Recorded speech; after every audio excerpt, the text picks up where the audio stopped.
Ang bahay na itinayo ng pagmamahal ni Papa, naging kulungan ng aking pagkatao.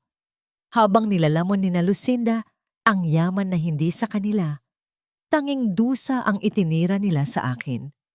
Akala nila, ang pananahimik ko ay kahinaan. Akala nila, habang buhay akong magpapaalipin sa utang na loob na sila naman ang gumawa. Ngunit ang bawat patak ng luha ko sa sahig na ito ay naging lason na dahan-dahang uubos sa kanilang kasakiman. Handa na ba silang makita ang muling paglipad ng amihan na kanilang binali ang pakpak? Sino nga ba ang tunay na nagmamay-ari sa mansyon na ito? Ang mapagpanggap na reyna o ang anak na itinapon sa dilim? Wala kang kwentang anak, amihan. Isang palamunin na walang ibang alam gawin, kundi ang magmukhang kawawa sa harap ng lahat. Ang kapal ng mukha mong tumayo rito at ubusin ang gasol ko para sa walang kwentang luto na yan. Ang boses ni Doña Lucinda ay parang latigo na humahagupit sa katahimikan ng kusina. Matalas at walang pakundangan. Kasunod nito ay ang matunog na pagbagsak ng isang metal na sandok sa sahig. Ngunit hindi ito sapat para lunurin ang pait ng kanyang mga salita. Sa mga sandaling iyon, ang mga kamay ni amihan ay abala sa pagpiga ng sampalok para sa sinigang na paborito ng kanyang yumaong ama. Ito ang ika-40 araw mula nang ilibing si Armando Villarreal at sa kabila ng pagbabawal ng kanyang madrasta, nais pa rin ni amihan na bigyang pugay ang alaala ng magulang sa pamamagitan ng pagluluto ng huling hiling nito. Ang bawat pagpiga niya sa asim ng sampalok ay tila pagsasalarawan ng sariling buhay. Pilit na kinukuha ang sustansya sa gitna ng matinding hirap. Ngunit sa isang iglap, ang lahat ng pag-iingat niya ay nauwi sa wala. Lalong humigpit ang hawak ni amihan sa gilid ng lababo nang marinig ang tawanan ni na Yvette at Brina mula sa pintuan ng kusina. Nakita niya sa gilid ng kanyang mga mata ang maruming tsinelas ni Yvette na lumapit sa kalderong kanina, padahan-dahang kumukulo. Sa isang bastos na galaw, itinulak ng dalaga ang kalan, dahilan upang tumagilid ang kaldero at dumanak ang mainit na sabaw sa malinis na sahig. Ang amoy ng maasim na sinigang na puno ng pagmamahal ay humalo sa amoy ng sahig. Isang nasayang na sakripisyo na ngayon ay tinatapakan na lamang ng kanyang mga kapatid sa ama. Hindi kumibo si amihan na natili siyang nakayuko. Ang kanyang mga balikat ay nanginginig, hindi dahil sa takot, kundi dahil sa damdamin na pilit niyang ikinukulong sa kanyang dibdib. Ang kanyang lalamunan ay tila punong-puno ng tuyong buhangin, mahapdi at mahirap lunukin. Pakiramdam niya ay unti-unting namamanhid ang kanyang mga daliri, habang ang bawat patak ng pawis sa kanyang noo ay tila luhang ayaw lumabas sa kanyang mga mata. Ang kusinang dati ay puno ng halakhak ng kanyang papa, ngayon ay tila isang banyagang lugar na puno ng puot at panlalait. Ano? Tatayo ka lang ba dyan at tutitigan ang kalat mo? Linisin mo yan. Ngayon din. Sigaw ni Lucinda sabay hablot sa manipis na kadena sa leeg ni amihan. Napaigtag ang dalaga nang maramdaman ang hapdi ng ginto na bumaon sa kanyang balat bago ito tuluyang maputol. Ang kwintas na yon, ang tanging alaala ng kanyang tunay na ina, ay ngayon ay nasa maruming palad na ni Lucinda. Sinubukan ni amihan na abutin ito. Ang kanyang tinig ay sa wakas ay nakawala sa anyo ng isang paos na pakiusap. Tita, pakiusap po. Sa mama ko po yan. Iyan na lang ang natitira sa akin. Isang mapait na tawa ang isinagot ni Lucinda habang tinititigan ang maliit na pendant ng kwintas. Sa laki ng nagastos namin sa pagpapalibing sa tatay mong baon sa utang, wala ka nang ititira sa sarili mo, amihan. Mula ngayon, kahit ang hininga mo ay pag-aari ko na dahil nakatira ka pa rin sa ilalim ng bubong ko. Yvette, Brina, dalhin niyo ang basurang yan sa bodega. Ayaw kong makita ang pagmumukha niya hanggat hindi natatapos ang party niyo mamaya. Kinaladkad si amihan ng dalawang babae. Ang kanyang mga tuhod ay gumaras sa sahig na basa pa ng natapon niyang luto. Wala siyang lakas na lumaban, hindi dahil sa wala siyang kakayahan, kundi dahil ang kanyang kaluluwa ay tila iniwan na ng kanyang katawan sa sandaling maputol ang kwintas na yon. Pagdating sa bodega, malakas siyang itinulak papasok. Ang tanging narinig niya ay ang pagpihit ng susi mula sa labas at ang paalis ng mga yabag ni na Yvette na tila nagdiriwang sa kanilang tagumpay. Naiwan si Amihan sa gitna ng dilim at alikabok. Ang tanging liwanag ay nagmumula sa isang maliit na butas sa bubong kung saan sumisilip ang maputlang sinag ng buwan. Napaupo siya sa malamig na semento, niyakap ang sariling mga binti, at doon, sa gitna ng katahimikan ng gabi, ay dahan-dahang pumatak ang kanyang mga luha. Ang bawat hikbi ay may kasamang tanong na paulit-ulit na umaalingaw-ngaw sa kanyang isipan. Hanggang kailan niya kailangang bayaran ng utang na loob na hindi naman siya ang gumawa? Hanggang kailan magiging bilanggo ang isang anak sa sarili niyang tahanan?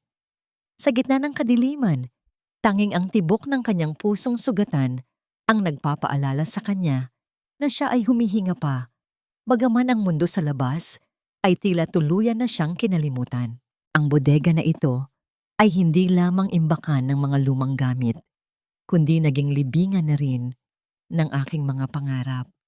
Sa bawat sulok na nababalot ng sapot at alikabok, tila naririnig ni Amihan ang boses ng kanyang ama na dati ay puno ng sigla, ngunit ngayon ay isa na lamang malamig na bulong sa kanyang alaala. Sa gitna ng malalim na gabi, habang ang kanyang sikmura ay humihilab sa gutom at ang kanyang mga kamay ay nanginginig sa lamig ng semento, dahan-dahang gumapang ang mga daliri ni Amihan sa ilalim ng isang lumang kabinet.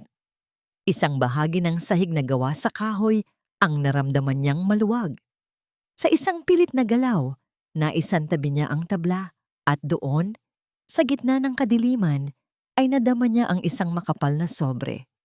Ang papel nito ay tila lumana at malutong sa bawat haplos. Ngunit para kay Amihan, ang sobreng iyon ay tila isang mainit na kumot sa gitna ng kalsada. Hindi niya pa ito mabuksan dahil sa kawalan ng liwanag. Ngunit ang bigat nito ay nagbigay sa kanya ng isang uri ng lakas na matagal na niyang hindi nararamdaman.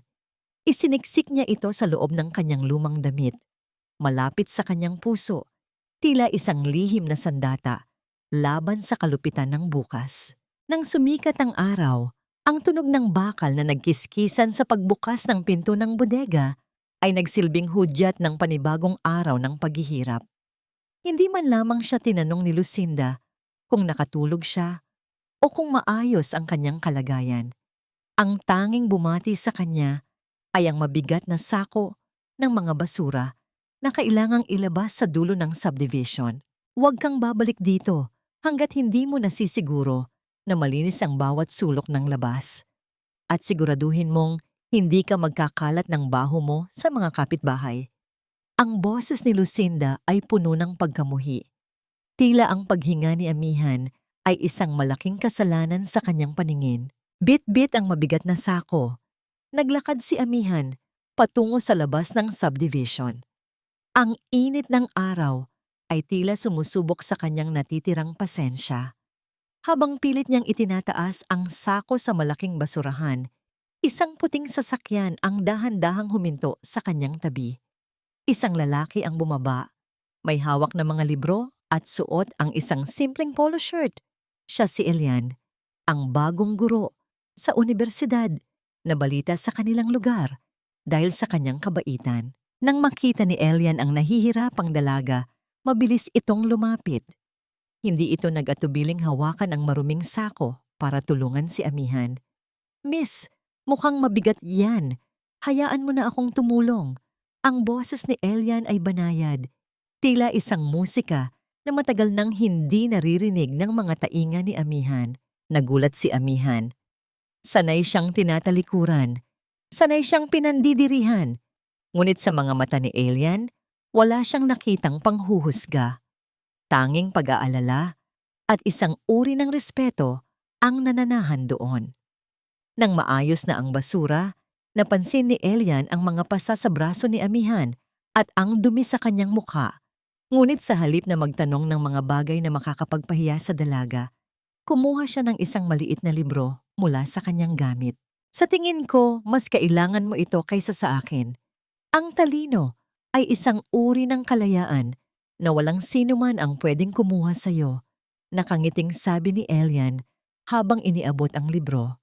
Ito ay isang koleksyon ng mga tula at sanaysay tungkol sa katatagan ng loob. Sa sandaling magdampi ang kanilang mga daliri, naramdaman ni Amihan ang isang kuryente ng pag-asa. Ngunit ang sandaling iyon ay mabilis na naputol. Sa di kalayuan, nakita ni Amihan ang kotse ni Lucinda na papasok sa gate. Mabilis siyang nagpaalam at tumakbo pabalik sa mansyon. Bitbit ang libro na tila isang banal na relikya. Pagpasok niya sa likurang pinto, sinalubong siya ng isang matalim na tingin ni Lucinda na kanina pa pala naghihintay. Ano ang itinatago mo sa likod mo, Amihan? Ang boses ng madrasta ay tila isang ahas na dahan-dahang pumupulupot sa leeg ng dalaga. Bago pa makasagot si Amihan, mabilis na hinablot ni Lucinda ang libro. Isang libro. Saan mo nakuha ang basurang ito? Nagmakaawa ka ba sa kalsada para dito? O baka naman ginamit mo ang mukha mong kaawa-awa para mandaya ng kung sino? Nanatiling tahimik si Amihan. Ang kanyang puso ay tila gustong sumabog sa galit at takot. Ang bawat salita ni Lucinda ay tila isang karayom na tumutusok sa kanyang pagkatao. Habang tinititigan ni Lucinda ang libro, isang nakakatakot na ngiti ang gumuhit sa kanyang mga labi. Bakit mo kailangan ng libro kung ang tanging tadhana mo ay maglingkod sa akin hanggang sa malagutan ka ng hininga? Akala mo ba ay magiging edukada ka dahil sa ilang pahina ng basurang ito? Ang isang katulong ay mananatiling katulong, Amihan. Huwag mong pangarapin ang mga bagay na kailanman ay hindi para sa iyo. Ang bawat salita ni Lucinda ay sinabayan ng marahas na pagpunit sa mga pahina ng libro. Ang tunog ng papel na nagkakapiraso ay tila tunog ng sariling balat ni Amihan na hinihiwa. Pinanood ng dalaga ang paglipad ng mga puting pahina sa hangin bago ang mga ito tuluyang bumagsak sa maruming sahig ng kusina. Ang mga tula ng pag-asa na ngayon ay tinitapakan na ng makintab na sapatos ng kanyang madrasta. Sa mga sandaling iyon, ang loob ni Amihan ay unti-unting gumuho. Ang tanging liwanag na humaplos sa kanyang puso kanina. Nang makita si Elian ay tila biglang pinatay ng isang malakas na ihip ng hangin. Naramdaman niya ang init sa kanyang mga mata, ngunit pilit niyang pinigil ang pag-agos ng luha. Alam niyang ang bawat patak ng kanyang pighati ay nagsisilbing pagkain sa mapaglarong puso ni Lucinda. Nanatili siyang nakatayo, ang kanyang mga kamay ay nakakuyom sa kanyang gilid hanggang sa bumaon ang kanyang mga kuko sa sariling palad. Sapat na hapdi upang manatili siyang gising sa malupit na katotohanan. Pulutin mo ang bawat piraso niyan at sunugin mo sa likod. Utos ni Lucinda, habang diring-diri na tinitingnan ang nagkalat na papel. At dahil may oras ka pang magbasa, ibig sabihin ay hindi ka sapat na napapagod. Linisin mo ang lahat ng bintana ng mansyon, sa loob at sa labas. Walang kakain hanggat hindi kumikinang ang bawat salamin. Maghapon na kumilos si Amihan sa ilalim ng nakatirik na araw. Ang kanyang mga braso ay nangangalay na sa paulit-ulit na pagkuskos. Ang kanyang lalamunan ay tuyong-tuyo na tila lupang hindi nadilig ng ulan sa mahabang panahon. Ngunit sa tuwing titingnan niya ang dulo ng subdivision, ang imahe ng banayad ng ngiti ni Elian ang nagbibigay sa kanya ng lakas. May isang tao sa labas ng impyernong ito na tumingin sa kanya bilang isang tao at hindi bilang isang kagamitan lamang. Nang sumapit ang gabi, sa gitna ng katahimikan ng malawak na hardin, dahan-dahang lumapit si Amihan sa bakod kung saan sila unang nagkita ni Elian. Ang kanyang puso ay kumakaba. Natatakot na baka muling mahuli. Ngunit ang uhaw ng kanyang kaluluwa para sa kahit kaunting pag-asa ay mas matindi kaysa sa takot. Doon, sa ilalim ng lilim ng isang malaking puno ng mangga, nakita niya ang isang pamilyar na anino. Si Elian ay nandoon, tila naghihintay. Nang makita niya si Amihan, mabilis siyang nag-iwan ng isang maliit na supot sa may bakod bago dahan-dahang umatras sa dilim. Nang buksan ito ni Amihan, tumambad sa kanya ang isang maliit na tinapay at isa pang libro. Ngunit sa pagkakataong ito, may kasama na itong isang maliit na sulat. Huwag kang bibitiw. Ang gabi ay pinakamadilim bago ang bukang liwayway. Ang nakasulat sa maliit na papel sa wikang Taglish na tila isang mainit na yakap sa gitna ng bagyo. Ngunit bago pa man malunok ni Amihan ang unang kagat ng tinapay, isang matalas na boses ang bumasag sa katahimikan ng gabi mula sa madilim na bahagi ng garden. Kaya pala ang tagal mong maglinis dahil may lihim ka ng tagpuan dito sa dilim. Sino ang lalaking yon, Amihan? At ano itong itinatago mo? Lumabas si Brina mula sa likod ng mga halaman. Ang kanyang mga mata ay nanlilisik sa tuwa dahil sa huling tuklas na siguradong wawasak muli sa katahimikan ni Amihan. Hawak ni Brina ang kanyang cellphone at ang liwanag mula sa screen nito ay nagpakita ng isang litrato. Ang pag-abot ni Elian ng supot kay Amihan sa madilim na bakod. Akala mo ba ay makakatakas ka sa mga mata ko, Amihan? Isang malandi na nagtatago sa ilalim ng maamong mukha. Sino ang lalaking iyon? At ano itong ibinibigay niya sa iyo na parang isang magnanakaw sa dilim? Ang boses ni Brina ay puno ng panunuya habang iwinawagayway ang kanyang cellphone sa harap ng mukha ni Amihan. Ang liwanag mula sa screen ay tila isang malupit na sulo na naglalantad sa takot at pagkapahiya ng dalaga. Sa sandaling iyon, ang tinapay na hawak ni Amihan na sana ay magbibigay ng kaunting lakas sa kanyang nanghihinang katawan ay tila naging isang mabibigat na kasalanan. Ang kanyang mga kamay na kanina pa nanginginig dahil sa maghapong pagtatrabaho sa ilalim ng init ng araw ay tuluyang nawalan ng lakas.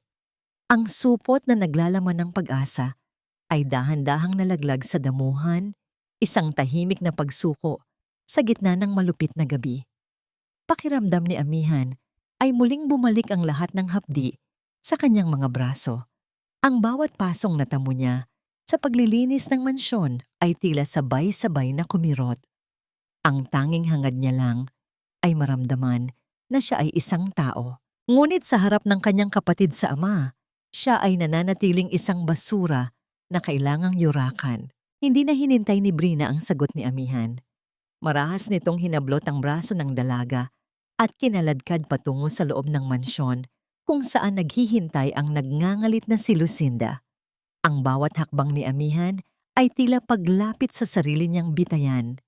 Ang kanyang lalamunan ay tuyong-tuyo at ang bawat hininga niya ay may kasamang pait na hindi maipaliwanag. Matapos ang isang oras ng panunumbat at pananakit ng damdamin, muling ipinatapon si Amihan sa loob ng madilim na bodega. Ngunit sa pagkakataong ito, mas mahigpit ang pagkakakandado ng pinto. Ang katahimikan sa loob ng maliit na silid ay tila isang mabigat na kumot na gustong lumunod sa kanyang katinuan. Sa kabila ng hapdi ng kanyang damdamin, naalala ni Amihan ang sobrang itinago niya sa ilalim ng kanyang damit. Dahan-dahan niyang inilabas ang luma at kupas na papel.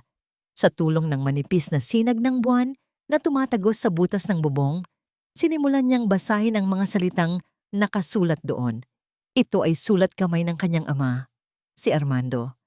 Ang bawat kurba ng letra ay tila haplos ng malamig na kamay ng kanyang magulang sa kanyang pisngi. Para sa aking pinakamamahal na Amihan, ang simula ng sulat. Kung binabasa mo ito, ibig sabihin ay wala na ako sa tabi mo. Patawarin mo ako kung naging mahina ako sa pagpili ng mga taong nakapaligid sa atin. Ngunit tandaan mo, anak, ang tunay na yaman ay hindi ang mansyong ito, kundi ang katotohanang nakatago sa likod ng mga dokumentong aking iniwan. Mayroong pangalawang testamento, isang lihim na kasunduan na magbabalik sa iyo ng lahat ng nararapat sa iyo. Hanapin mo ang taong may hawak ng susi sa ating lumang bahay sa probinsya. Napatigil si Amihan sa pagbabasa. Ang kanyang puso ay tumibok ng mabilis, isang uri ng kaba na may halong pananabik. Hindi pa tapos ang laban. Ang kanyang ama ay hindi siya pinabayaan ng walang sandata. Ngunit bago pa man niya matapos basahin ang huling bahagi ng liham, isang malakas na tunog ng sapatos na tumatama sa sahig sa labas ng bodega ang bumasag sa katahimikan. Ang tunog ng susi na pinihit sa seradura ay tila isang babala ng paparating na bagyo. Bumukas ang pinto at tumambad ang anino ni Lucinda na may hawak na isang baso ng alak at isang nakakatakot na ngiti sa kanyang mga labi. Mag-ayos ka ng sarili mo, amihan. Ang malamig na utos ni Lucinda. Buksan mo ang mga tainga mo dahil bukas, darating ang taong mag-aalis sa iyo sa pamamahay na ito. Si Don Gastone ay naghahanap ng bagong asawa at pumayag na akong ibigay ka sa kanya kapalit ng lahat ng utang ng pamilyang ito. Huwag kang magkakamaling tumakas dahil sa sandaling gawin mo yon, titiyakin kong hindi na muling makakakita ng liwanag ang gurong tumutulong sa iyo. Naiwan si amihan na tila estatwa sa gitna ng bodega. Ang liham ng kanyang ama ay mahigpit niyang nayakap sa kanyang dibdib. Sino ang dapat niyang paniwalaan? Ang boses ng kanyang ama mula sa nakaraan na nangangako ng katarungan o ang malupit na katotohanan ng kasalukuyan na nagtatangkang ibenta ang kanyang kinabukasan? Huwag kang umastang parang biktima, amihan. Isang malaking karangalan ang mapansin ng isang katulad ni Don Gaston. Isipin mo na lang na ito ang huling paraan para mabayaran mo ang lahat ng paghihirap ko sa pagpapalaki sa iyo. Ang mga salitang iyon ni Lucinda ay tila mga lason na dahan-dahang pumapasok sa pandinig ni amihan habang pinipilit siyang bihisan ng isang mamahaling bestida na hindi naman para sa kanya. Habang tinititigan ni amihan ang sarili sa salamin, hindi niya makilala ang babaeng nasa harap niya. Ang kanyang mga pisngi ay pilit na pinapula ng kolorete para itago ang pamumutla ng kanyang mukha, at ang kanyang mga mata ay tila mga bituing nawalan na ng ningning. Sa labas ng silid, naririnig niya ang malakas at nakakasuyang tawa ni Don Gaston. Ang bawat halakhak nito ay tila isang babala ng madilim na bukas. Si Don Gaston ay isang lalaking kilala sa pagiging sakim at mapagsamantala. Isang taong tinitingnan ang bawat babae bilang isang ari-arian na pwedeng bilhin at itapon kung kailanman niya gusto. Nang ilabas si amihan sa sala, tila isang karne na ibinibida sa palengke ang naging pagtrato sa kanya. Ang mga mata ni Don Gaston ay gumagapang sa kanyang buong katawan, mula sa kanyang mga paa hanggang sa kanyang mukha, na may kasamang malisya na nagpapatindig sa balahibo ng dalaga. Nararamdaman ni amihan ang pagnanais na tumakbo, na isigaw ang lahat ng sakit na nararamdaman, ngunit ang bawat galaw niya ay binabantayan ng matalim na tingin ni Lucinda. Napakaganda nga, Lucinda. Sulit ang bawat sentimo na ibabawas ko sa inyong utang, ang sabi ni Don Gastone habang dahan-dahang hinahawakan ang baba ni amihan. Ang malagkit na haplos ng matanda ay tila isang uod na gumagapang sa balat ng dalaga. Gustong sumuka ni amihan, ngunit tanging ang mahigpit na pagkakagat sa kanyang labi ang nagawa niya para hindi makawala ang kanyang nararamdamang puot. Sa gitna ng usapan tungkol sa kanyang halaga, naalala ni amihan si Elian, ang tanging tao na nagparamdam sa kanya na siya ay may halaga bilang isang tao at hindi bilang isang bayad sa utang. Kailangan niyang babalaan si Elian. Alam ni Lucinda ang tungkol sa kanila at alam niyang hindi titigil ang kanyang madrasta hanggat hindi nito nasisira ang tanging pag-asa na natitira sa kanya. Nang magkaroon ng pagkakataon na maiwang mag-isa sa kusina para kumuha ng inumin, mabilis na tumakas si amihan patungo sa likod ng bahay. Ang dilim ng gabi ang nagsilbing proteksyon niya habang tinatahak ang pamilyar na daan patungo sa bakod. Doon, nakita niya si Elian na tila kanina pa naghihintay. Ang mukha nito ay puno ng pag-aalala. Amihan, anong nangyayari? Nabalitaan ko ang tungkol sa pagbisita ni Don Gastone. Ang bulong ni Elian habang inaabot ang kamay ng dalaga sa pagitan ng mga rehas ng bakod. Hindi na napigilan ni Amihan ang kanyang sarili. Isinandal niya ang kanyang noo sa malamig na bakal at doon ay dahan-dahang kumawala ang mga luhang kanina pa niya pinipigil. Elian, kailangan mong umalis. Nanganganib ang buhay mo dahil sa akin. Ipinagkasundo na ako ni Lucinda kay Don Gastone para sa pera. Dahil sa takot at pangungulila, dahan-dahang inabot ni Elian ang mukha ni Amihan at hinila ito para sa isang mahigpit na yakap sa gitna ng mga rehas. Sa sandaling iyon, ang mundo sa paligid nila ay tila tumigil.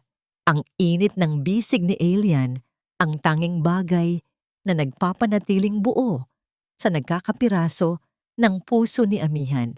Ngunit ang sandali ng kanilang pagmamahalan ay biglang binalot ng isang nakakasilaw na liwanag mula sa isang flash ng kamera. Nabitawan ni Amihan ang kamay ni Elian habang ang kanyang puso ay tila nahulog sa isang malalim na hukay. Sa di kalayuan, nakita nila si Yvette na may hawak na cellphone, isang mapanuyang mamwangiti ang nakapinta sa mga labi nito habang tinitingnan ang litratong magiging hudyat ng kanilang tuluyang pagkawasak. Paano palalaban ang isang pusong pag-ibig lang ang tanging sandata kung ang bawat hakbang nito ay nakatali na sa isang bitag na hindi niya matakasan? Tingnan mo ang dumi ng iyong ginawa, Amihan. Akala mo ba ay malilinis mo ang iyong pangalan sa pamamagitan ng pagpapaawa? Ngayon, ipakita mo sa buong mundo ang tunay mong kulay. Ang boses ni Lucinda ay umalingaw-ngaw sa buong sala. Tila isang kulog na nagbabadya ng malakas na bagyo. Inihagis ni Yvette ang kanyang cellphone sa ibabaw ng lamesang gawa sa marmol at ang tunog ng pagtama ng gadget sa matigas na ibabaw ay tila isang hatol ng kamatayan para kay Amihan. Sa screen ng cellphone, malinaw na nakikita ang kanilang yakap ni Elian, isang sandali ng kahinaan na ngayon ay ginagamit na sandata para pasabugin ang kanyang dangal. Hindi lamang sa loob ng bahay na natili ang lason. Sa loob lamang ng ilang oras, ang litrato ay kumalat sa social media ng kanilang maliit na komunidad. Ang mga bulong-bulungan ay tila mga insektong dahan-dahang kumakain sa katinoan ni Amihan.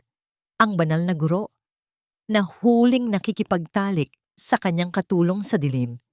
Iyan ang pamagat na ibinigay ng mga taong walang alam sa tunay na kwento. Ang bawat komento, ang bawat share, ay tila isang sampal sa mukha ng dalaga na hindi na natapos. Dahil sa iskandalo, hindi nagtagal ay dumating ang balitang kinatatakutan ni Amihan. Tinanggal si Elian sa kanyang posisyon sa unibersidad. Ang isang lalaking nag-alay ng kanyang buhay para sa edukasyon ay ngayon ay itinuturing na isang kahihiyan. Ang sakit na nararamdaman ni Amihan para sa kanyang sarili ay walang-wala kumpara sa bigat ng krus na ngayon ay pinapasan ni Elian dahil sa kanya. Pakiramdam niya ay siya ang mitya ng pagkakasunog ng lahat ng pangarap ng lalaking tanging nagmahal sa kanya ng tapat. Sa loob ng mansyon, lalong naging malupit ang trato kay Amihan. Hindi na siya tinatawag sa kanyang pangalan. Malandi, basura, dunggis. Iyan na ang mga bagong katawagan sa kanya ni na Yvette at Brina. Pinilit siyang maglinis ng sahig gamit ang kanyang mga kamay habang binubuhusan ni na Brina ng maruming tubig ang bawat bahaging natatapos niya.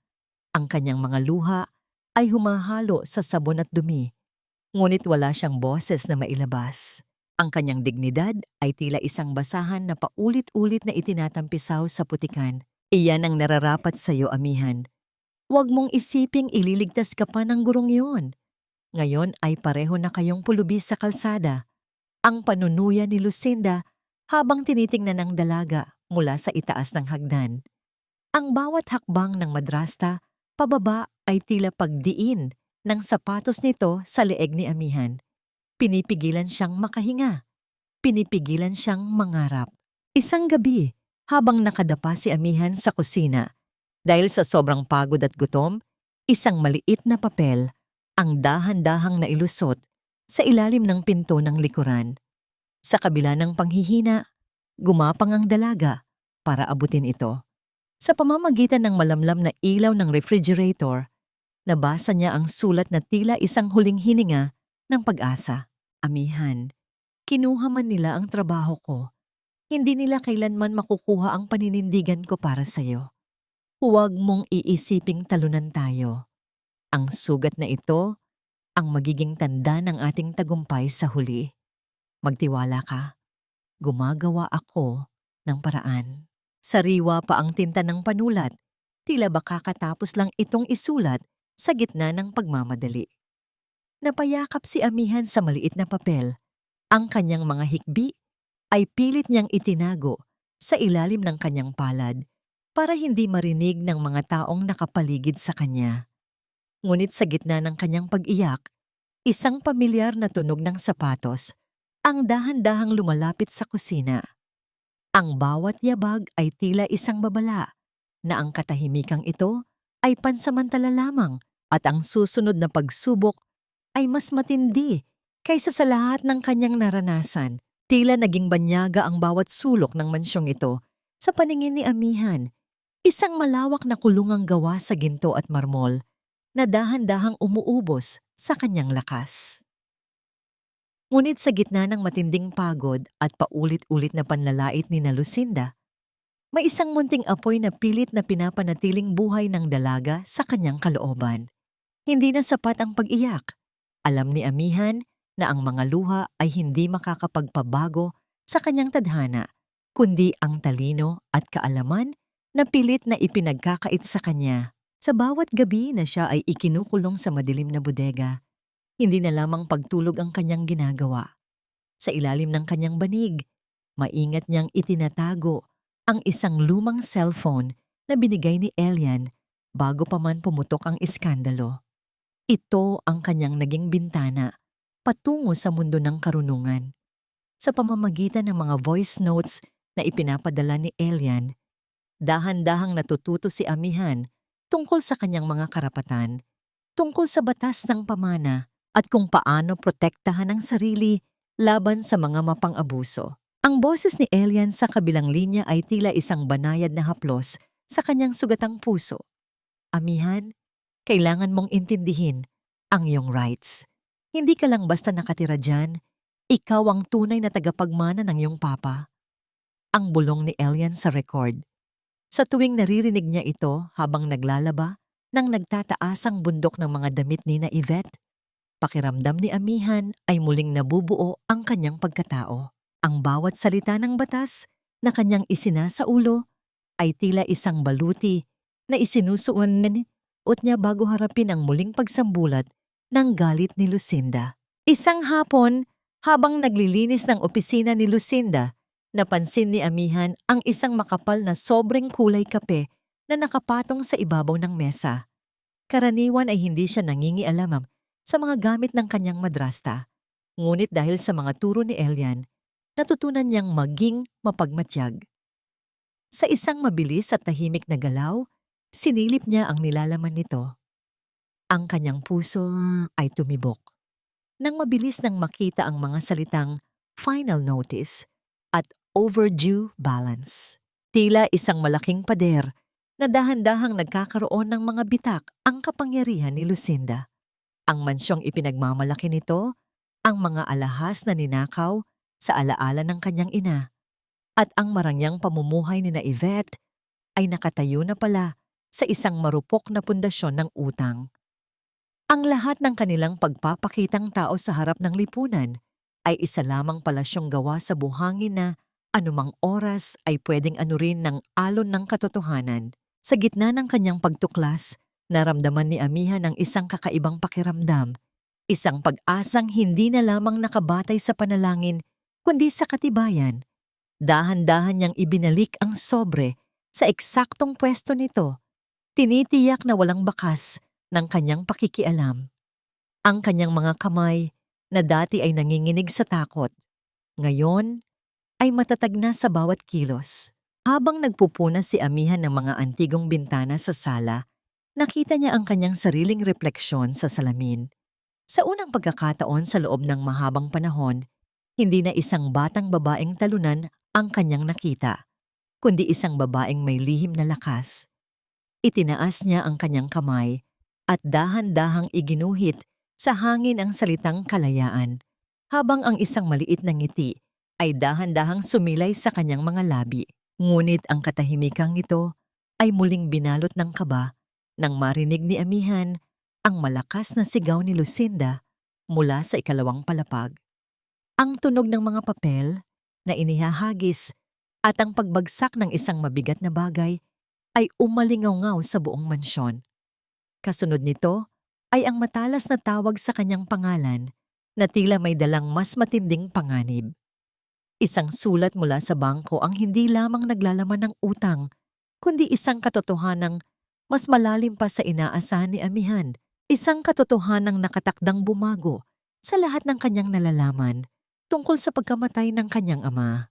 Ang bawat halakhak na naririnig ko sa gabing ito ay tila mga pako na ibinabaon sa kabaong ng dangal ng aking ama. Ang mansyon ng mga Villarreal ay punong-puno ng makukulay na ilaw at malakas na musika.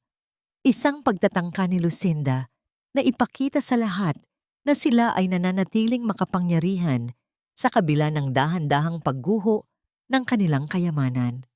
Ang tunog ng mga mamahaling kristal na basong nagtatama sa gitna ng mga kwentuhan ay tila isang insulto sa katahimikang naiwan ng pagkamatay ni Armando. Ang amoy ng mga imported na pabango ay humahalo sa amoy ng masasarap na putahe. Ngunit para kay Amihan, ang lahat ng ito ay amoy ng pagkabulok. Sa utos ni Lucinda, sa pilitang pinasuot kay Amihan ang isang luma at kupas na uniforme ng katulong na may nakakatawang malaking apron, ginawa siyang tila isang atraksyon sa gitna ng party.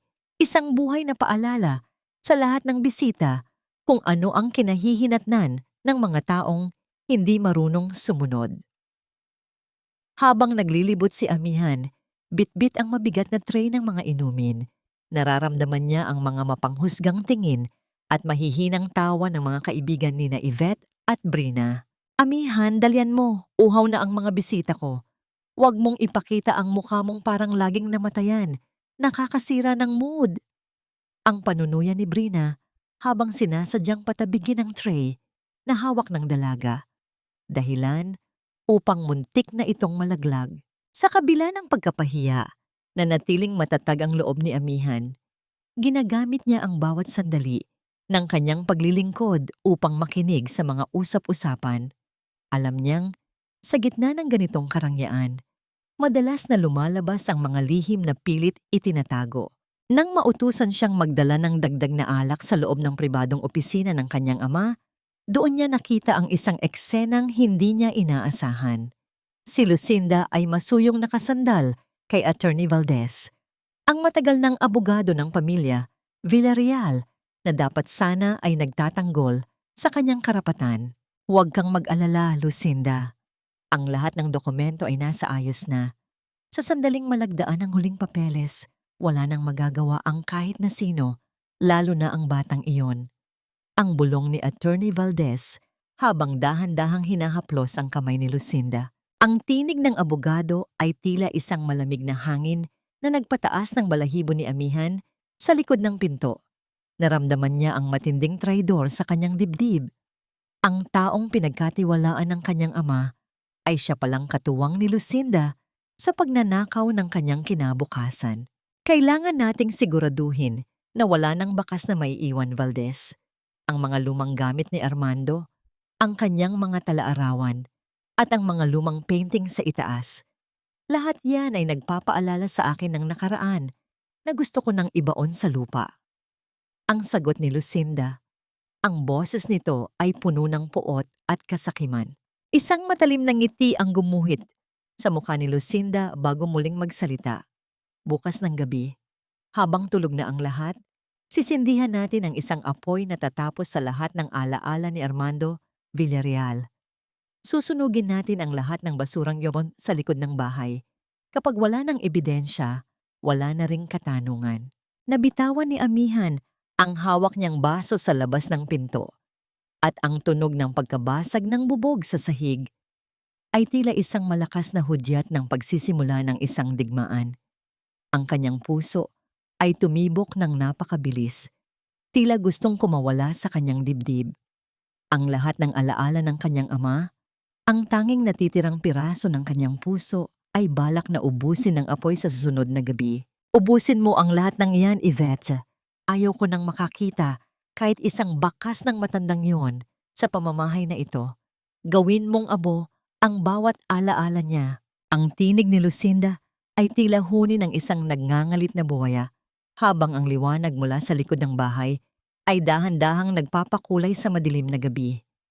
Sa gitna ng bakuran, isang malaking tumpok ng mga kagamitan ang dahan-dahang nilalamon ng naglalagablab na apoy. Ang mga painting na gawa ng kanyang ama, ang mga librong puno ng kanyang mga sulat, at ang mga damit na dati ay amoy ama, lahat ay unti-unting nagiging itim na abo sa ilalim ng mapanuyang tingin ni na Yvette at Brina. Naramdaman ni Amihan ang isang uri ng hapdi na mas matindi pa sa init ng apoy na nasa kanyang harapan. Ang kanyang puso ay tila pinipiga ng isang malaking kamay. Pinipigilan siyang huminga. Pinipigilan siyang sumigaw.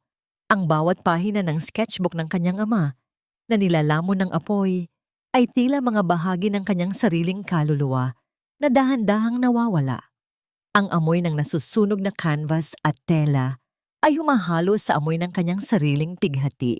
Hindi na nag-isip si Amihan. Sa gitna ng kanyang kawalan ng pag-asa, tumakbo siya patungo sa gitna ng apoy. Wala siyang pakialam sa init na dumadarang sa kanyang balat. Ang tanging nasa isip niya ay ang iligtas ang huling portrait na ipininta ng kanyang ama bago ito mamatay. Ang portrait ng kanyang ina. Amihan, huwag! Mababaliw ka na ba? Ang sigaw ni Brina, ngunit ang dalaga ay hindi na nakikinig. Dinuwit ni Amihan ang nagbabagang kahoy gamit ang kanyang mga kamay. Naramdaman niya ang matinding pagkapaso ng kanyang mga palad. Tila ba libu-libong karayom ang sabay-sabay na tumutusok sa kanyang balat hanggang sa kailaliman ng kanyang laman. Napasigaw siya sa sakit, isang sigaw na puno ng pagdurusa na tila bumasag sa katahimikan ng gabi. Nakuha niya ang bahagi ng portrait, ngunit ang kanyang mga kamay ay puno na ng sugat at paltos. Ang balat ay nangingitim na sa tindi ng init. Sa mga sandaling mawawalan na siya ng malay. Dahil sa sakit, isang matandang kamay ang biglang humila sa kanya palayo sa apoy. Si Lola Bining, ang kanilang kapitbahay na dati ay tagaluto ng kanyang ina, ay naroon pala. Sa gitna ng kalituhan at usok, mabilis na binalot ni Lola Bining ng basang tela ang mga kamay ni Amihan at kinaladkad siya palabas ng subdivision sa isang lihim na lagusan sa bakod. Dinala ni Lola Bining si Amihan sa isang maliit na pampublikong ospital sa kabilang bayan upang hindi malaman ni Lucinda. Habang nililinis ng nurse ang mga sugat sa kanyang kamay, ang bawat dampi ng gamot ay tila muling nagsasariwa sa sakit ng kanyang pagkatalo. Ngunit sa gitna ng kanyang pagluha, isang pamilyar na boses ang narinig ni Amihan mula sa kabilang bahagi ng manipis na kurtina ng emergency room. Hindi pwedeng malaman ni Mommy ang tungkol dito, Brina. Kailangan nating humanap ng paraan para ibintang ito sa iba. Hindi pwedeng masira ang plano ko dahil lang sa pagkakamaling ito.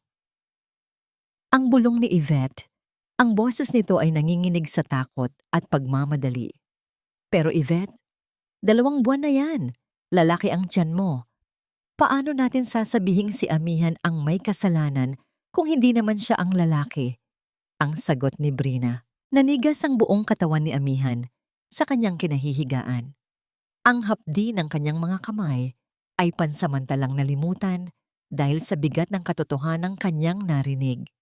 Si Yvette ay buntis at sa gitna ng kanilang kalupitan, nagbabalak pa silang gumawa ng isang malaking kasinungalingan na muling wawasak sa buhay ni Amihan. Sino ang gagamitin nilang biktima? At paano makakalaban ng isang babaeng ang tanging hawak na lamang ay ang sunog na portrait ng kanyang ina at ang mga kamay na hindi na magawang itikom dahil sa sugat?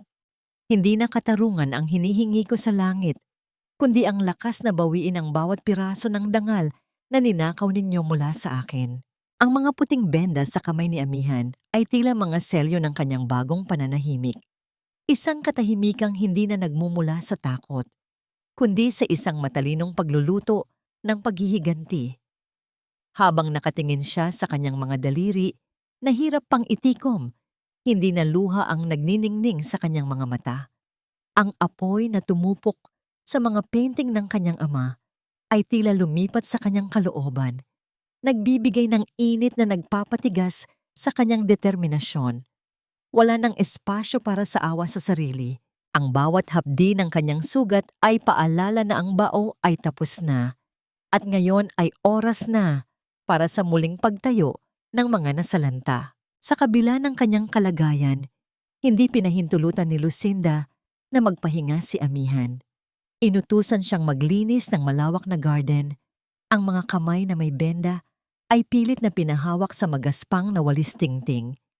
Ngunit sa ilalim ng kanyang malapad na sombrero, may ibang ginagawa si Amihan.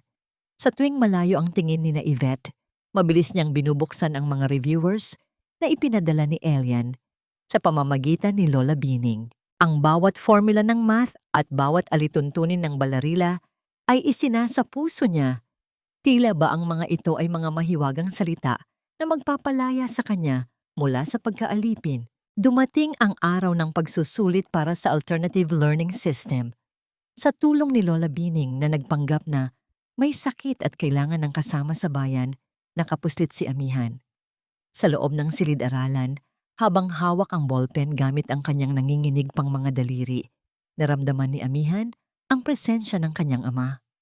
Ang bawat tamang sagot na kanyang isinusulat ay tila isang hakbang palayo sa bodega at papalapit sa liwanag. Nang lumabas ang resulta, makalipas ang ilang linggo at nalaman niyang isa siya sa mga nanguna, walang pagsidla ng kanyang tuwa. Ngunit nanatili itong isang lihim na nakakulong sa kanyang dibdib. Hindi na lamang pag-aaral ang pinagkakaabalahan ni Amihan.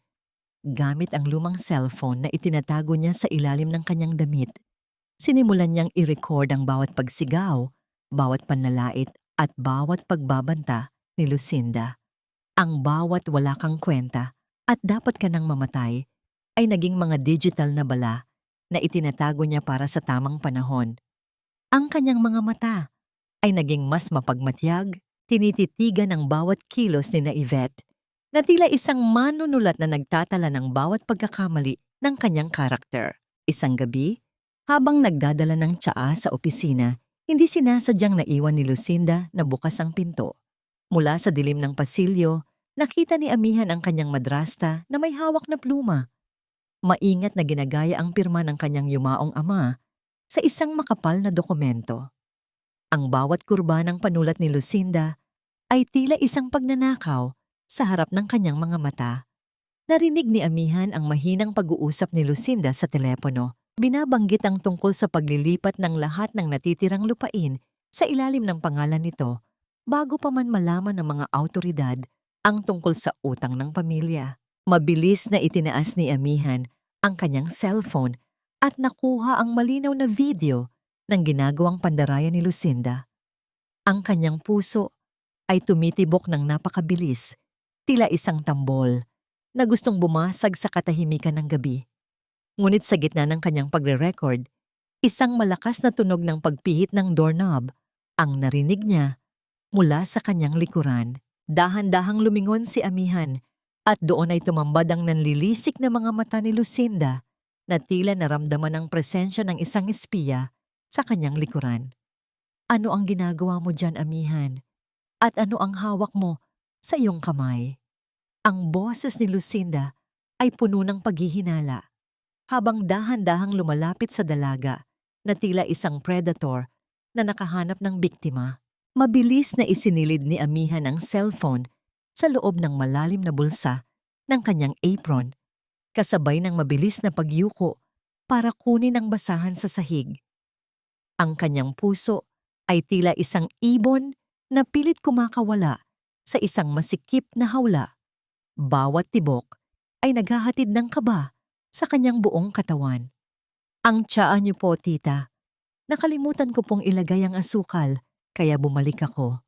Ang panginginig ng boses ni Amihan ay sapat na upang magmukhang totoo ang kanyang takot. Tinitigan siya ni Lucinda ng matagal. Ang mga mata nito ay tila matatalas na balisong na pilit. Hinihiwa ang bawat hibla ng kasinungalingan ng dalaga. Ngunit dahil sa itim na suot at dumi sa mukha ni Amihan mula sa maghapong pagtatrabaho, hindi napansin ng madrasta ang pamumutla nito. Sa isang marahas na galaw, itinulak ni Lucinda ang pinto at pinalabas si Amihan. Ngunit bago pa man makalayo ang dalaga, narinig niya ang huling babala nito. Huwag kang pakalat-kalat sa oras na hindi mo dapat, Amihan. Baka hindi mo magustuhan ang makikita mo sa dulo ng dilim. Samantala, sa kabilang panig ng lungsod, si Elian ay lulan ng isang lumang bus patungo sa malayong lalawigan ng Pangasinan. Ang hangin na pumapasok sa bintana ay malamig at puno ng alikabok, ngunit hindi ito alintana ng binata. Simula nang mawalan siya ng trabaho sa universidad, inilaan niya ang bawat sentimo ng kanyang natitirang ipon upang hanapin ang katotohanang magpapalaya kay Amihan. Ang kanyang laptop, ang kanyang mga koleksyon ng bihirang libro, lahat ay naisangla na niya para lamang matustusan ang paglalakbay na ito. Ang pag-ibig ni Elian kay Amihan ay hindi lamang isang bugso ng damdamin. Ito ay naging isang misyon. Sa kanyang bag, bitbit niya ang isang lumang litrato ni Armando Villarreal, kasama ang isang lalaking nagngangalang Mang Berto, ang matapat na driver at kanang kamay ng ama ni Amihan na biglang nawala matapos ang libing. Ayon sa mga nakalap niyang impormasyon, si Mang Berto ang tanging nakakaalam kung nasaan ang pangalawang testamento. Nang makarating si Elian sa isang maliit at liblib na baryo, sinalubong siya ng ulan.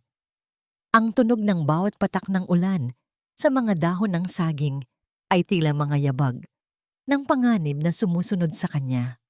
Habang naglalakad sa maputik na daan, napansin ni Elian ang isang itim na sasakyang kanina pa dahan-dahang bumubuntot sa kanya. Alam niyang hindi siya nag-iisa. Ang galamay ni Lucinda ay abot hanggang dito. Tila isang madilim na anino na ayaw siyang tantanan. Sa loob ng isang maliit na kubo sa dulo ng kalsada, natagpuan niya ang isang matandang lalaking pilay at puno ng pilat ang mukha. Ito si Mang Berto. Sa simula ay puno ng takot ang matanda. Tila ba ang bawat estrangherong dumarating ay may dalang kamatayan. Umalis ka na, iho. Wala na akong alam. Ang katahimikan ko ang tanging nagpapanatili sa akin na buhay. Ang paos na tinig ni Mang Berto habang dahan-dahang isinasara ang pinto. Ngunit hindi sumuko si Elian. Mang Berto, hindi po para sa akin ito. Para ito sa anak ni Don Armando, kay Amihan. Pinahihirapan po siya ng mga taong pumatay sa alaala ng kanyang ama. Kayo na lang po ang pag-asa niya. Nang marinig ang pangalan ni Amihan, tila lumambot ang matitigas na mata ng matanda. Binuksan niya ang pinto at pinatuloy ang binata. Sa loob ng madilim na kubo, inilabas ni Mang Berto ang isang metal na kahon na nakabaon sa ilalim ng kanyang higaan. Ito ang ipinatago ni Don Armando bago siya malagutan ng hininga. Alam niyang may masamang balak si Lucinda. Ang testamentong hawak nila ngayon ay huwad. Ngunit bago pa man mahawakan ni Elian ang kahon, isang malakas na tunog ng pagharurot ng sasakyan ang narinig nila sa labas.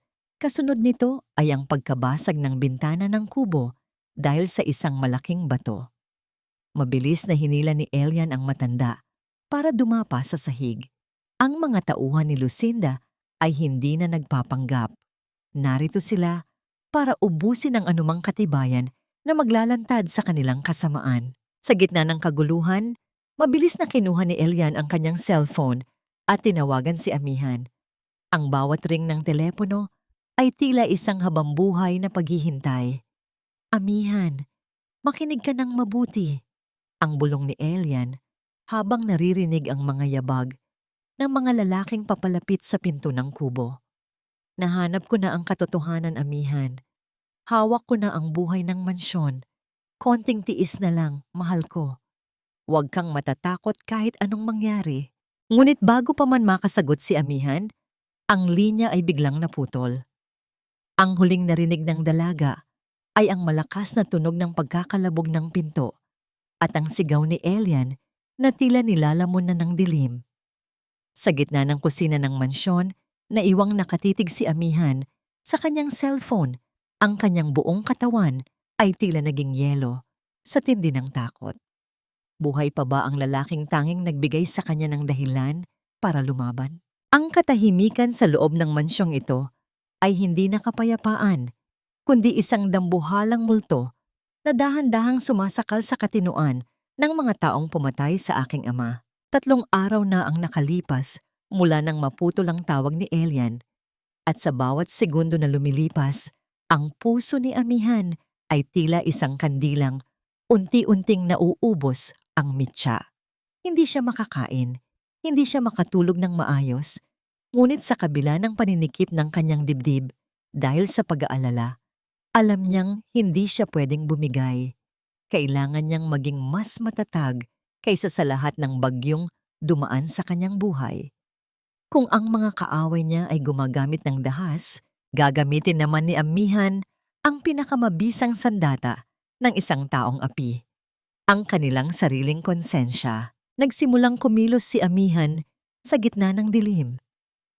Gamit ang mga kagamitang hindi tuluyang natupok ng apoy, ang lumang tabako ni Armando na kanyang nailigtas, ang isang pares ng cufflink na natagpuan niya sa ilalim ng cabinet, at ang pamilyar na pabango ng kanyang ama na itinago niya sa loob ng mahabang panahon. Dahan-dahan niyang ibinabalik ang mga ito sa mga lugar kung saan dati itong nakalagay bago pumanaw ang kanyang ama.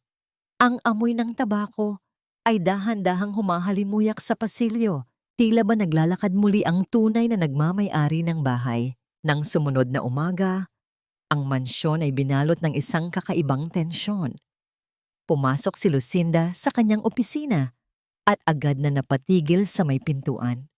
Ang kanyang mga mata ay nanlaki nang makita ang lumang silya ni Armando na nakaharap sa bintana, eksakto sa posisyon kung paano ito iniwan ng asawa noong nabubuhay pa ito. Ang amoy ng pamilyar na tabako ay tila dumidikit sa kanyang ilong, nagpapapaalala sa bawat kasalanang ginawa niya sa pamilyang ito. Sino ang naglipat nito? Amihan! Yvette! Brina! Ang sigaw ni Lucinda ay puno ng takot na pilit niyang itinatago sa likod ng galit. Ngunit nang dumating sina Yvette, wala silang nakitang anuman kundi ang isang takot na ina. Mami, wala namang gumagalaw niyan. Baka pagod ka lang. Ang pag-aalala ni Yvette, ngunit ang kanyang sariling tinig ay nanginginig din. Ang konsensya ay tila isang laso na dahan-dahang kumakalat sa kanilang dugo. Sa gitna ng kaguluhang ito, naghanda si Lucinda para sa isang mahalagang pagtitipon kasama ang mga potensyal na investors na magliligtas sana sa kanila sa pagkakabaon sa utang. Habang nagsisilbi si amihan ng kape sa mga bisita, nakita niya ang pagkakataon. Sa bawat baso na inilalapag niya, sadyang iniiwan niya ang isang maliit na kapirasong papel sa ilalim ng platito ni Lucinda. Isang kopya ng litrato ni Armando na nakangiti.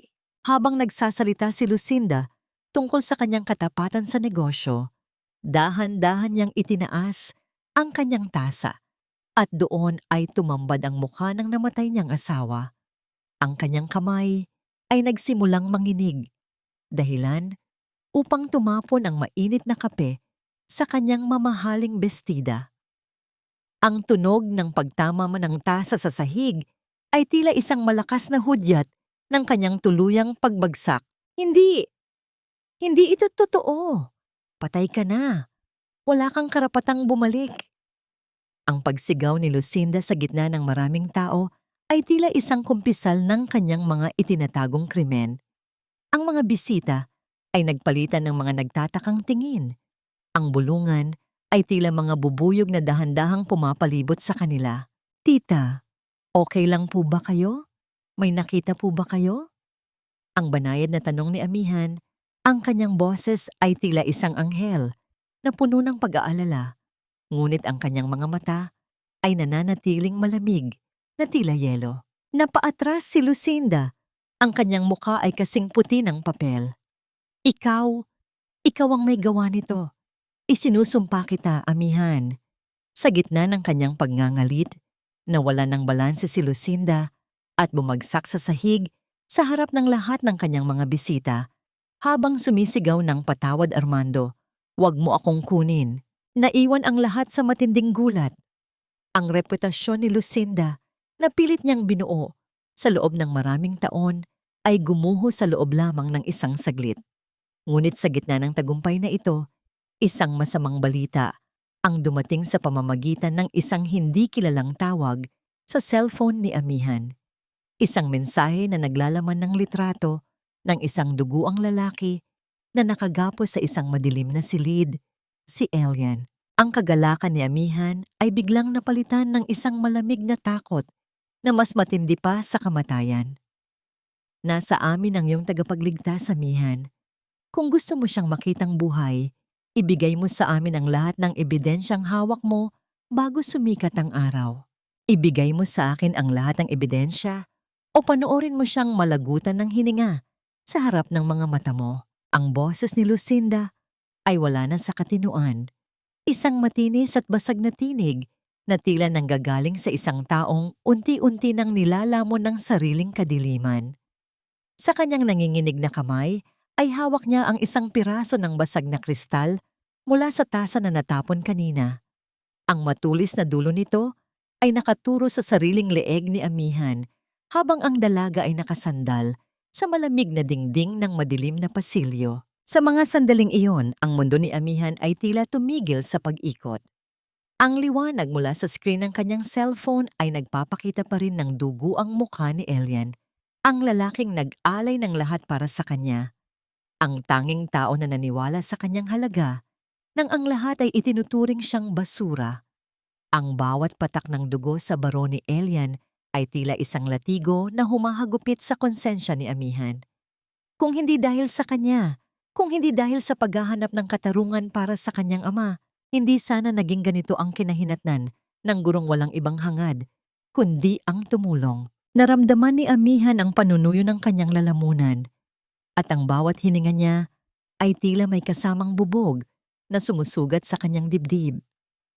Ang kanyang mga kamay, na hanggang ngayon ay may mga peklat pa mula sa apoy, ay mahigpit na nakakuyom. Sa isang tabi ay ang cellphone na naglalaman ng video ng pandaraya ni Lucinda, ang sandata na magpapabagsak sa kanyang madrasta. Sa kabilang dako naman ay ang buhay ng lalaking mahal niya. Ang timbangan ng kanyang tadhana ay tila bumibigay sa bigat ng isang imposibleng pagpipilian. Ano? Amihan, magsalita ka.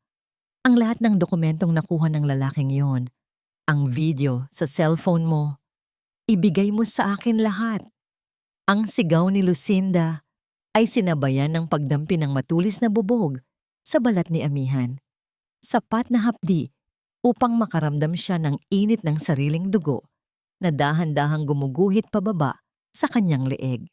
Tita, maawa po kayo. Wala po siyang kinalaman dito. Ang paos na pakiusap ni amihan, ang kanyang mga luha ay dahan-dahang pumatak. Hindi dahil sa takot para sa sariling buhay, kundi dahil sa hapdi ng pagkakalunod sa kawalang pag-asa. Isang marahas na tawa ang isinagot ni Lucinda, isang tawang puno ng desperasyon. Awa? Kailan niyo ba ako kinaawaan? Ang tatay mo na walang ibang iniwan kundi utang, at ikaw na pilit akong binabaliw. Ngayon, pupunta tayo sa abandonadong bodega sa dulo ng subdivision. Doon mo ibibigay ang lahat. Isang maling galaw, amihan, isang tawag sa pulis, at tinitiyak ko sa'yo, hindi na muling makakapagsalita ang alien mo. Kinaladkad si amihan ni Lucinda patungo sa labas. Ang bawat hakbang nila sa madilim na kalsada ay tila paglapit sa isang bangin na wala nang balikan. Nang makarating sila sa abandonadong bodega, ang amoy ng luma at bulok na kahoy ay sumalubong sa kanila.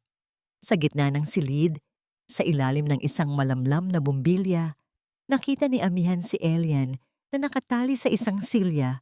Ang kanyang ulo ay nakayuko at tila wala ng malay. Elian! Ang sigaw ni amihan ay tila isang pagsamo sa langit. Ngunit bago pa man siya makalapit, isang malakas na tulak ang ginawa ni Lucinda sa kanya. Dahilan upang bumagsak ang dalaga sa maputik na sahig. Tumayo si Lucinda sa gitna. Ang kanyang anino ay tila isang dambuhalang halimaw sa dingding ng bodega.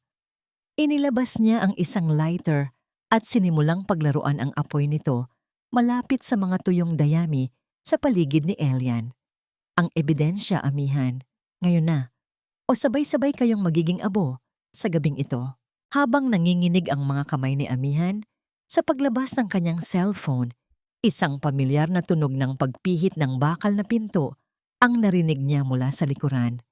Ang boses ni Elian na sa kabila ng panghihina ay pilit na nagsalita, ang nagpabago sa daloy ng hangin sa loob ng bodega.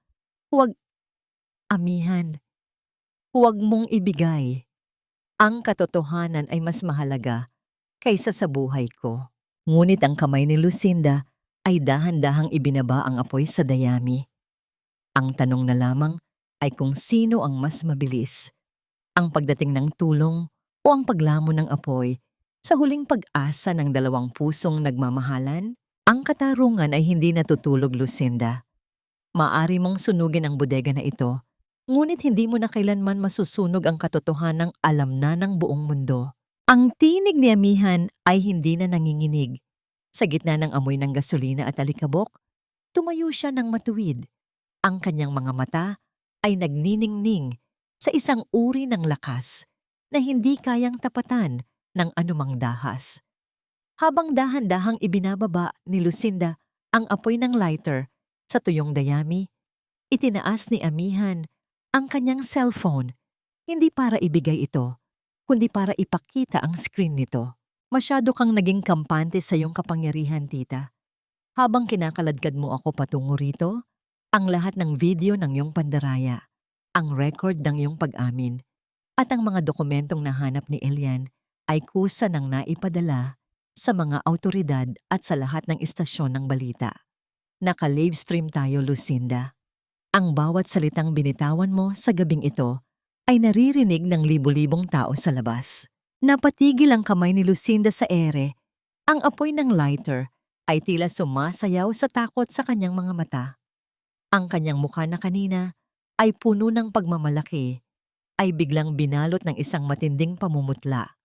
Ang katahimikan sa loob ng bodega ay tila isang mabigat na hatol na dahan-dahang bumabagsak sa kanyang balikat. Sa labas, ang tunog ng mga sirena ng pulis ay dahan-dahang lumalakas. Ang asul at pulang liwanag ay nagsimulang sumilip sa mga siwang ng lumang dingding ng bodega. Hindi ito maaari. Sinungaling ka. Ang sigaw ni Lucinda ay puno ng desperasyon, ngunit bago pa man siya makagawa ng anumang marahas na galaw, ang pinto ng bodega ay marahas na bumukas. Hindi lamang mga pulis ang pumasok. Kasama nila si Lola Bining at ang ilang mga kapitbahay na saksi sa lahat ng paghihirap ni amihan. Ang kahihiyan o hiya ay tila isang malakas na sampal na tumama sa mukha ni Lucinda habang nakikita niya ang pagkadiri sa mga mata ng mga taong dati ay yumuyukod sa kanyang yaman. Sa likuran, sina Yvette at Brina ay nakaposas na rin. Ang kanilang mga mamahaling damit ay nadumihan na ng putik at alikabok. Habang pilit silang itinatago ang kanilang mga mukha sa harap ng mga kamera ng media, mabilis na tumakbo si amihan patungo kay Elian. Gamit ang isang maliit na kutsilyo na nakuha niya sa sahig, dahan-dahan niyang pinutol ang mga lubid na gumagapos sa binata. Ang bawat hibla ng lubid na napuputol ay tila pagsira sa mga tanikala ng kanyang sariling pagkaalipin. Nang sa wakas ay makalaya si Elian, agad itong bumagsak sa mga bisig ni amihan. Salamat. Salamat sa hindi pagsuko, amihan. Ang mahinang bulong ni Elian, ang kanyang mainit na hininga sa leeg ng dalaga, ay tila isang kumpirmasyon na tapos na ang masamang panaginip. Naramdaman ni Amihan ang panginginig ng sariling katawan, ang lahat ng takot na kanyang kinimkim sa loob ng maraming taon ay dahan-dahang lumabas sa anyo ng mga luhang puno ng ginhawa. Habang inilalabas si Lucinda ng mga pulis, huminto siya sa harap ni Amihan. Wala na ang dating matapang at mapagmataas na donya. Ang tanging natira ay isang matandang babaeng nawalan ng lahat. Yaman, dangal, at katinuan. Tinitigan siya ni Amihan ng matagal. Hindi na galit ang nananaig sa kanyang puso, kundi isang malalim na awa. Ang mansyon na kinuha mo sa pamamagitan ng kasinungalingan ay babalik na sa tunay na nagmamay-ari nito, Lucinda. Ngunit ang pinakamasakit na mawawala sa iyo ay hindi ang pera, kundi ang pagkakataong maging isang tunay na ina at tao. Ang mahinahong sabi ni Amihan. Sa pagtatapos ng gabing iyon, habang ang araw ay dahan-dahang sumisikat sa silangan, nakatayo si Amihan sa labas ng bodega habang nakasandal sa balikat ni Elian. Ang hangin ng umaga ay tila may dalang mensahe ng bagong simula. Ang pangalawang testamento ay nahanap na, ang katotohanan ay nailantad na, at ang bawat sugat sa kanyang mga kamay ay magsisilbing tanda ng kanyang tagumpay. Ang Amihan na dati ay itinuring na walang halaga ay ngayon ay malaya na. Handang liparin ang langit na dati ay pilit na ipinagkakait sa kanya. Ang mansyon na dati ay amoy pighati at alikabok, ngayon ay tila humihinga na ng panibagong buhay sa ilalim ng sinag ng umaga. Ang bawat sulok ng malawak na sala na dati ay piping saksi sa aking paghihirap, ngayon ay punong-puno na ng liwanag at sariwang hangin na nagmumula sa mga bintanang hindi na kailanman muling ipipinid sa takot. Sa gitna ng sala, maingat na isinabit ni Amihan ang portrait ng kanyang ina, ang portrait na nailigtas niya mula sa apoy. Bagaman may mga bahaging-bahagyang nangitim sa gilid, ang mukha ng kanyang ina ay nananatiling payapa at nakangiti. Tila ba sinasabi sa kanya na tapos na ang laban. Ang bawat haplos ni Amihan sa canvas ay may kasamang pasasalamat. Ang kanyang mga kamay, na dati ay puno ng sugat at benda, ngayon ay maayos na ang kalagayan. Bagaman may mga maliliit na pilat na magsisilbing tanda ng kanyang katapangan, sa huling pagkakataon, dinalaw ni Amihan si Lucinda sa kulungan. Wala na ang marangyang bestida, wala na ang makapal na kolorete, at wala na ang mapagmataas na tinig. Ang nakaupo sa likod ng rehas ay isang babaeng tila pinagtaksilan ng sariling isipan. Paulit-ulit na bumubulong ng mga pangalan ng mga taong dati niyang minaltrato. Nang makita niya si Amihan, wala siyang naisagot, kundi ang isang tulalang tingin na puno ng hiya at pangungulila. Hindi ako naparito para manumbat, Lucinda. Ang mahinahong panimula ni Amihan habang nakatingin sa madrasta sa kabila ng salamin. Naparito ako para sabihing pinatatawad na kita. Hindi dahil karapat-dapat ka, kundi dahil ang puso ko ay wala ng puwang para sa galit. Ang galit ay isang uri ng kulungan na ayaw ko nang balikan. Paglabas ni Amihan sa presinto, sinalubong siya ng mainit na yakap ng sikat ng araw. Doon, naghihintay si Elian sa tabi ng isang lumang puno ng nara. Ang binata ay ganap na ring magaling mula sa kanyang mga natamong sugat.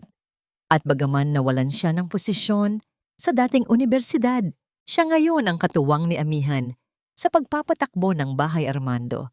Isang foundation na itinayo ni Amihan sa loob ng kanilang mansyon para sa mga batang biktima ng pang-aabuso at mga nagnanais makapagtapos ng pag-aaral. Handa ka na ba, Ma'am Amihan? Ang biro ni Elian habang dahan-dahang inaabot ang kamay ng dalaga. Isang matamis na ngiti ang isinagot ni Amihan bago mahigpit na humawak sa palad ni Elian. Ang pagdampi ng kanilang mga balat ay naghatid ng isang uri ng kapayapaan na matagal na niyang hinahanap. Sa ilalim ng lilim ng puno, dahan-dahang inilapit ni Elian ang kanyang mukha sa dalaga. Ang kanyang mga mata ay puno ng paghanga at pangako ng isang kinabukasang puno ng pag-ibig. Salamat sa pagiging sandigan ko, Elian. Ang bulong ni Amihan habang isinasandal ang kanyang ulo sa balikat ng lalaki. Dati, akala ko ang mundo ay isang madilim na bodega lang. Pero tinuruan mo akong tumingin sa mga bituin. At ngayon, amihan, ikaw naman ang nagsisilbing bituin para sa marami. Ang sagot ni Elian habang dahan-dahang hinahalikan ang noo ng dalaga. Sa sandaling iyon, ang tunog ng mga bata na nagtatawanan sa loob ng mansyon ay tila isang magandang musika na bumubura sa bawat alala ng pighati. Ang kwento ni Amihan Villarreal ay hindi lamang isang kwento ng pagtitiis, kundi isang patunay na ang kabutihan ay may sariling paraan ng pagbabalik sa kanyang tunay na tahanan. Habang dahan-dahang lumulubog ang araw, nakatayo ang dalawa sa harap ng bukas na gate ng mansyon, hindi na bilang amo at katulong, kundi bilang dalawang pusong nagtagumpay sa gitna ng unos.